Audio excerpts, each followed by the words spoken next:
So today I went to give blood, and I had wanted to make a video of the entire process and show you what it all is, but I didn't think about getting permission for that until Friday, and today being Monday, I still hadn't got an actual reply from it. I think they had managed to funnel the request to the appropriate department, but the appropriate department hadn't gotten back to me. And yeah, if you send the request on Good Friday for something you're going to do on Easter Monday, then yeah, you're probably not going to get much back from that. Now, I should warn you that this video is going to have needles and blood in it, because, you know, it's the video of what it's like to give blood. And here you can see them scrubbing down my arm there, make sure it's nice and clean, so I don't get any sort of infections or anything, because that is very important. It's actually quite an abrasive scrub there, and they do give it a good hard go at the scrubbing. But anyway, as you can tell, they did allow me to video the actual procedure itself, the actual meat of the procedure. I kind of hope to show you the rest of it and everything, but obviously they need to get releases on faces and so on and so forth, and there's lots of like personal data and everything. So this is the best I could do, is give you a little voiceover as to what's going on here. And obviously the main thing about this, and it's weird, they actually told me that most people, you know, don't want to do this. This rarely happens. That generally the reason that people are filming it is for, like, you know, academic research or something like that. But I thought, you know, surely showing people what it's like to give blood and actually understanding, sort of demystifying that process, must be a good thing. Speaking of which, I think we're about to hit the money shot. So here goes. Ready to go? Yeah. Like this.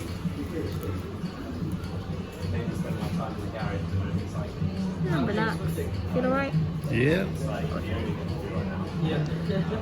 Well, I feel like I've been stabbed, but you know. Or you're just braving it for the cup. And that's it. We're in. I always used to say, you know, when my mum had cancer, that I wasn't allowed to complain about this because she was being stabbed multiple times a day to get cannulas in and so on and so forth. And, you know, it's painful. It's a big needle going in. You know, it's not that it doesn't hurt. It is definitely annoying, but it's definitely something you can get over. As you can see there, they always keep a blood pressure monitor on there. So if anything does go wrong, obviously you've got a room full of nurses there. But nothing's ever gone wrong for me. I think I had a nosebleed once after giving blood, but that's it. But yeah, you can see me there squeezing my hand to keep the blood flow going in the arm, and that's just making sure that there's lots of blood going through, and that's going to make the whole process go faster as the blood flows out into the bag. What you don't see here is me wiggling my feet. Normally I just sit there and listen to the music. They've always got like Magic or Heart or something like that on, so there's always something to dance along to. But anyway, yeah, let's talk a little bit about the process, about how it goes. So obviously the process is a little bit interesting at the moment because of the whole coronavirus thing. So I do my donations at the West End Donor Centre, normally because our choir meets nearby, so I do it on a day that we're going to be meeting there, and then afterwards I go in and rehearse with the choir. Obviously that wasn't happening this time round, but I'd already booked it because it's best to book a few months in advance. So I booked just after Lent so that I'd actually have had some food. And that is the key thing as well. When you are going to give blood, you need to make sure that you have eaten something before. They will ask you, have you had lunch? I have been turned away before for not having had lunch. So they are quite insistent on that. They don't want people fainting. They're always making sure that you've had enough food. And also they want to make sure that you've not had a cold or anything like a cold, because it could be something a bit more severe. Importantly, coronavirus cannot be transmitted through blood, although I'm hearing that apparently potentially immunity to coronavirus can be. It looks like there's some treatments they're doing where they can take the blood plasma from people that have recovered from coronavirus who now have the antibodies, and that helps people that are having trouble to recover. That's not necessarily what you'll get from this, but it's interesting to know. But yeah, when you get there, if you do it during coronavirus, then what they'll do is they will make you stand outside the door and read a list of symptoms that you shouldn't have had and nobody that you've been in contact should have had. So if you've obviously been around anyone with coronavirus that's been self-isolating in the past couple of weeks, they will not allow you in, not because you're going to transmit it through your blood, but because there's other people in there. Everyone mostly social distances. They aren't massively booked out, but they still got enough people going in there. But they still, you keep your social distancing, and it's still quite a safe environment. And then once you get in, they will ask you those questions directly at the door as well. Make sure that everything is as it is, and then they will ask you for your questionnaire, which if you've given blood before, they will have sent. Actually, I think they'll have sent it to you anyway. Most of the time, I've not bothered to fill it out, so I just fill it in there. There's always like 10 minutes of waiting there, mainly because they want to make sure that you've had a drink of water, because that keeps your blood pressure up and that keeps you healthy. But anyway, yeah, once you've done that, you've had your drink of water, you've filled out your questionnaire, and that's all about your eligibility. So there's a few things that are going to mean that you can't give blood. I think there's things like if you've ever given blood before, if there's specific diseases that you've had. It used to be if you're a homosexual, then you can't give blood. Now it's just if you are somebody that has had homosexual sex in the past year, or if you're a man that's had homosexual sex in the past year, not in the past year, in the past, actually I think it's just the past 3 months. I'll put up the graphic of what are the barring, the excluding conditions, the excluding factors. So yeah, there's a few things that mean you just can't give blood. And so certainly, yeah, if you've had like a transfusion before or anything like that, then yeah, absolutely you can't give blood. But actually, there's a lot of things which they might just mean that you can't give blood for a while. And indeed, there's a whole questionnaire, and there'll be things on that questionnaire that are absolutely fine. So, for instance, I ticked, yes, I have you left the country in the past 3 months, or rather since your last donation. I've just gone to France. I tell them that's fine. They don't care. Whereas if I had said that I'd gone to like the West Nile, then maybe I'm at a risk of something, and they'll want to make sure that I'm past anything that could be. But yeah, so you'll go in, you'll talk it over with people, and while you're talking over that questionnaire with a nurse, she's going to prick your finger and then drop the blood that comes out of that into a solution. And if that sinks, then that means you have enough iron in your blood to carry on. So you have to have healthy blood, if you will. That's also one of the reasons why you need to make sure that you've eaten. And then... actually, it's at this point that I got to actually ask a few questions. How are they doing with coronavirus? And apparently, it's kind of a mixed bag. So obviously, they've got less people attending, but that's not such a problem because there's less need for it. And it's not because people don't need blood for things like intensive care. They absolutely do. If you are particularly weak in an intensive care unit or something like that, then blood is a thing that can really help bolster a person. But nobody's doing any sort of elective surgeries or anything like that. They're all kind of holding off on that for the moment. So yeah, that's going. That means that there's a lot less need for blood right now from that front. So as long as they're getting a decent supply of blood still, so no, they don't want anyone staying away.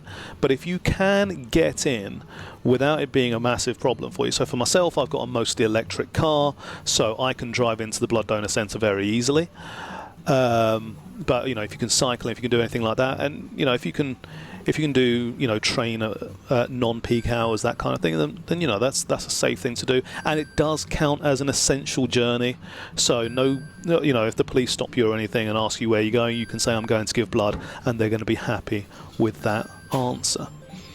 And everybody should be giving blood. If you are able to give blood, if you are eligible to give blood, then you should be giving blood. So for myself, I'm in high demand because I'm O negative and I'm also CMV negative, which is what's it called? It is cytomegalovirus. So cytomegalovirus apparently is a virus that seems like a cold, and for normal people it is just a cold, but for like newborns and for immunocompromised people it can kill them.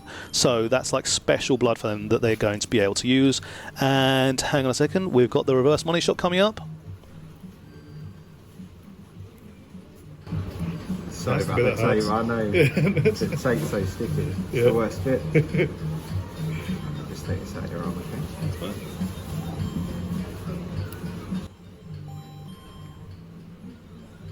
And there we go. We're out.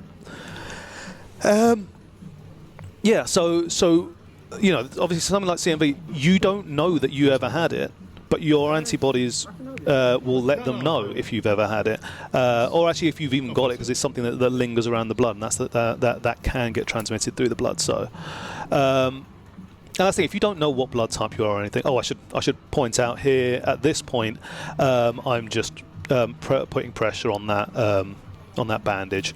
The nurse, because he saw me filming, did offer to just keep holding it. I was like, no, you've got much better things to be doing. I can stand to have a shot of my elbow there.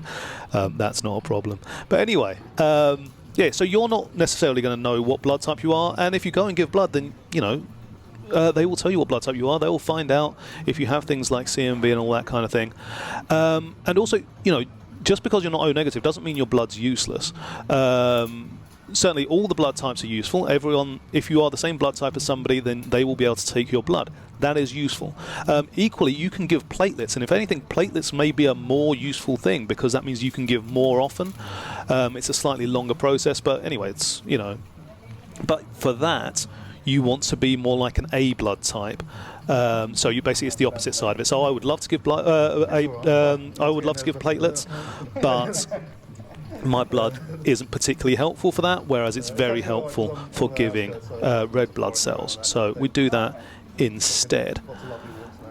And yeah, so absolutely, you know, if you have the opportunity, do go. I know for myself, until I found the donor centre, the West End Donor Centre, and there are a few donor centres around the country in big cities, but until I found that, I found it very difficult to give blood because it's always that you have to find somewhere where they do. And they've got a website that tells you everywhere that the blood donation centres are cropping up. But like whenever I would turn up, it would turn out that I'd had a cold in the 2 weeks previous or something like that, or as I say, I got turned away that one time for not having eaten before.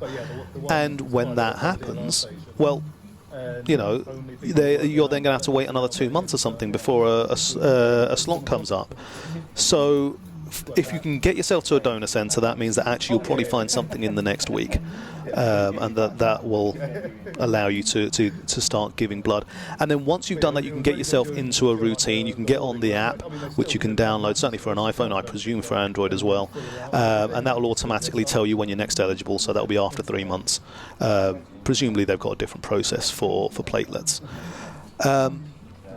So absolutely, do go ahead for that. I know, you know, I said before about how my mum was often in intensive care and very weak because of her cancer treatment before she died, and she was regularly getting blood transfusion. So, you know, for me, it's the least I can do, and it's something so easy for people to do. And obviously, at this point, once I say, it's an essential journey.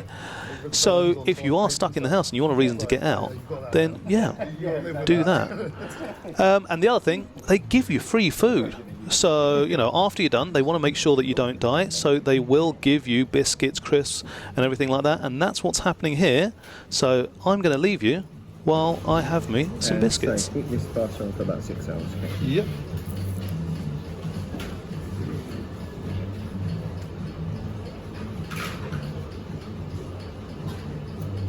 This part here for about 30 minutes. Cool. Try not to do any heavy lifting today.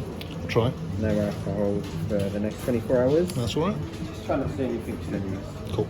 Going to get you a drink. Mm-hmm. Get safety equipment for you as well. Lovely. Do you want some orange lemon, blackcurrant, or water? Let's do water. Water? Yeah. And help yourself to smokes as well. Okay? I love it. Oh, I've actually got...